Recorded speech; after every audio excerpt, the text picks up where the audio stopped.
जिस भारत के दम पर पाकिस्तान के हलक में जाता है पानी, पड़ोसी पाकिस्तान ने उस भारत को ही बर्बाद करने की ठानी। कश्मीर दहलाने के लिए आतंकवादियों को भेजा पहलगाम, मोदी ने मारा ऐसा पंजा, अब पाकिस्तान भुगतेगा अंजाम।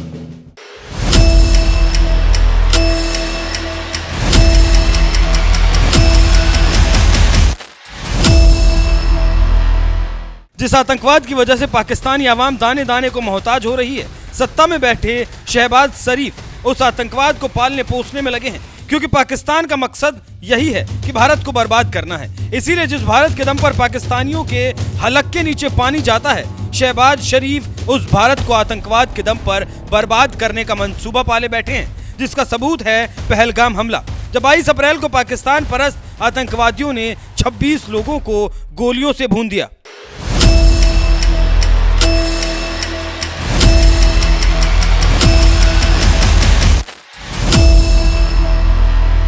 पहलगाम में आतंकी वारदात को अंजाम देने वाले पाकिस्तान के प्रधानमंत्री शहबाज शरीफ लगता है कि ये बात भूल गए कि ये वही भारत है जो पहले छेड़ता नहीं और अगर किसी ने छेड़ा तो उसे छोड़ता भी नहीं, जिसका ट्रेलर भारत पहले ही दिखा भी चुका है। जब उरी अटैक के बाद सर्जिकल स्ट्राइक की गई और पुलवामा अटैक के बाद एयर स्ट्राइक की गई, लेकिन इसके बावजूद पाकिस्तान लगता है कुत्ते की दुम हो गया है, सीधा होने का नाम ही नहीं ले रहा, जिसे अब तगड़ी डोज देने की जरूरत है। इसीलिए पहलगाम हमले के बाद पीएम मोदी ने पाकिस्तान पर ऐसा पंजा मारा कि इस्लामाबाद में बैठे शहबाज शरीफ भी कांप उठे। तो वहीं भारत में मोदी सरकार के फैसले की जमकर तारीफ होने लगी। खुद उत्तराखंड के मुख्यमंत्री पुष्कर सिंह धामी ने मोदी सरकार के फैसले की तारीफ करते हुए कहा, प्रधानमंत्री नरेंद्र मोदी जी की कुशल और निर्णायक नेतृत्व में हुई CCS बैठक में आतंकवाद के खिलाफ लिए गए ऐतिहासिक और कठोर फैसलों पर अब कार्रवाई प्रारंभ हो चुकी है। ये साहसिक कदम न केवल आतंकवाद के खिलाफ भारत की जीरो टॉलरेंस नीति को दर्शाते हैं, बल्कि दुश्मनों को भी साफ संदेश देते हैं कि हर एक आतंकी हमले का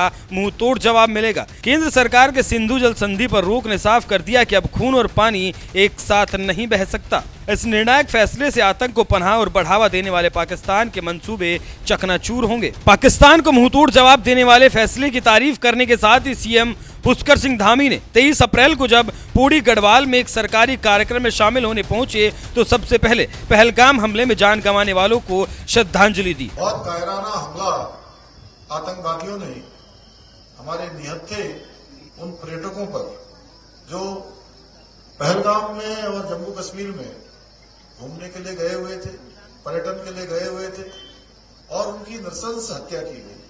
और हत्या ही नहीं, हत्या भी बहुत घिनौने तरीके से, जिहादी मानसिकता से, नाम पूछकर कि क्या ये हिंदू हैं, उसके बाद उनको गोली मारी गई। उसकी जितनी निंदा की जाए, पूरे देश के लोग आज क्षुब्ध हैं, लोगों के अंदर आक्रोश है, क्रोध है, देशवासी दुखी हैं।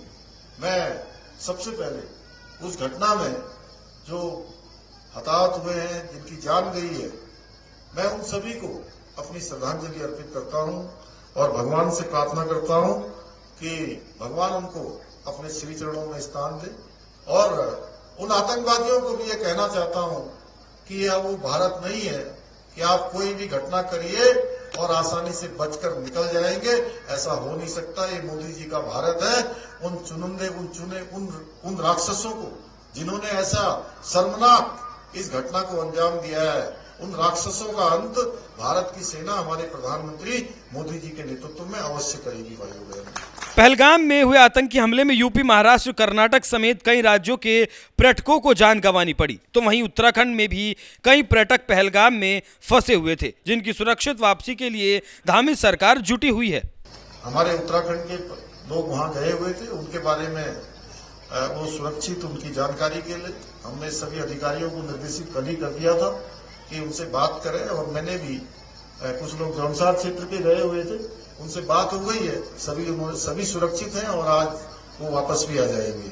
जिस तरह से पहलगाम में पर्यटकों को निशाना बनाया गया, उसे देखते हुए धामी सरकार ने उत्तराखंड पुलिस को भी अलर्ट रहने के लिए कहा, क्योंकि उत्तराखंड में भी बड़ी संख्या में पर्यटक आते हैं। यही वजह है कि वाहनों, सार्वजनिक स्थानों और बॉर्डर एरिया की चेकिंग बढ़ा दी गई है। तो वहीं दूसरी तरफ मोदी सरकार भी पहलगाम हमले के बाद पाकिस्तान को सबक सिखाने के लिए ऐसे 5 बड़े फैसले लिए हैं, जिसकी धमक पड़ोसी मुल्क पाकिस्तान तक सुनाई दे रही है, क्योंकि मोदी सरकार ने ऐलान कर दिया है 1960 में सिंधु जल संधि को तत्काल प्रभाव से स्थगित रखा जाएगा। जब तक कि पाकिस्तान विश्वसनीय और अपरिवर्तनीय रूप से सीमा पार आतंकवाद के लिए अपना समर्थन नहीं छोड़ देता। चेकपोस्ट अटारी को तत्काल प्रभाव से बंद कर दिया जाएगा। जिन लोगों ने वैध समर्थन के साथ पार किया वो 1 मई 2025 से पहले उस मार्ग से वापस आ सकते हैं। शार्क वीजा छूट योजना के तहत पाकिस्तानी नागरिकों को भारत की यात्रा करने की अनुमति नहीं दी जाएगी। पहले जारी किए गए सभी SVES वीजा रद्द करने के साथ ही पाकिस्तानी नागरिकों को भारत छोड़ने के लिए 48 घंटे का वक्त दिया गया है। नई दिल्ली में पाकिस्तानी उच्चायोग में रक्षा, सैन्य, नौसेना और वायु सलाहकारों को अवांछित व्यक्ति घोषित किया गया। उन्हें भारत छोड़ने के लिए 1 हफ्ते का समय दिया गया है। नई दिल्ली में अपने राजनयिक उपस्थिति को घटाकर 55 से 30 कर्मचारियों तक सीमित करने के लिए कहा गया है। भारत इस्लामाबाद स्थित भारतीय उच्चायोग से अपने रक्षा, नौसेना और वायु सलाहकारों को वापस बुलाएगा। संबंधित उच्चायोगों में ये पद निरस्त माने जाएंगे। पाकिस्तान को सबक सिखाने के लिए मोदी सरकार ने ये जो 5 फैसले लिए हैं उनमें सबसे अहम सिंधु जल संधि को स्थगित करना सबसे अहम माना जा रहा है, क्योंकि पाकिस्तान के साथ 1965, 1971 और कारगिल जैसे भीषण युद्ध के बावजूद भी भारत ने ये पानी नहीं रोका था। लेकिन इस बार मोदी सरकार ने तय कर लिया है अब खून और पानी एक साथ नहीं बह सकते, इसीलिए सिंधु जल समझौते पर फिलहाल रोक लगा दी गई है। मोदी सरकार के इस फैसले पर आपका क्या कहना है? अपनी राय हमें कमेंट कर जरूर बताएं। साथ ही रक्षा मंत्री राजनाथ सिंह ने पहलगाम हमले पर क्या कुछ कहा था, आइए आपको सुनाते हैं। साथियों, 22 अप्रैल को जम्मू कश्मीर के पहलगाम में आतंकियों ने मासूम देशवासियों को जिस बेरहमी से मारा है उससे पूरा देश व्यथित है। कोटि कोटि देशवासी दुखी हैं। सभी पीड़ित परिवारों के इस दुख में पूरा देश उनके साथ खड़ा है। जिन परिवारजनों का अभी इलाज चल रहा है वे जल्द स्वस्थ हो, इसके लिए भी सरकार हर प्रयास कर रही है। साथियों, इस आतंकी हमले में किसी ने अपना बेटा खोया, किसी ने अपना भाई खोया, किसी ने अपना जीवन साथी खोया है।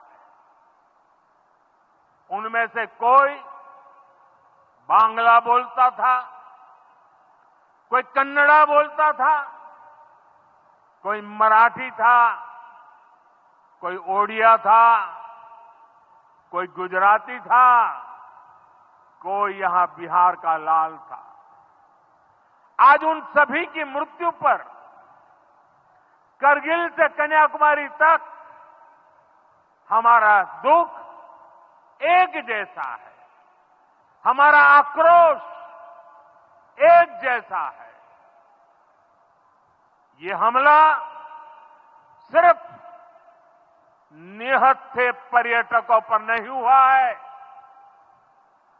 देश के दुश्मनों ने भारत की आत्मा पर हमला करने का दुस्साहस किया है।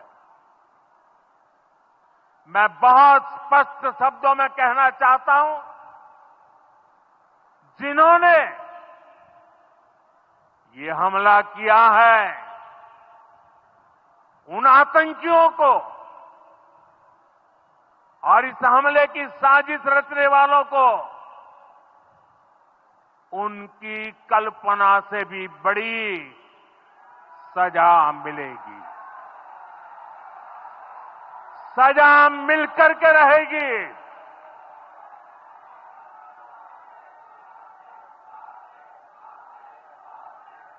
अब आतंकियों की बची खुची जमीन को भी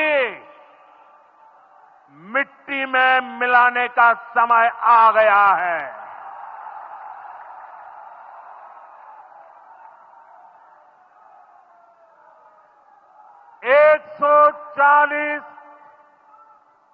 140 करोड़ भारतीयों की इच्छा शक्ति अब आतंक के आकाओं की कमर तोड़ कर रहेगी।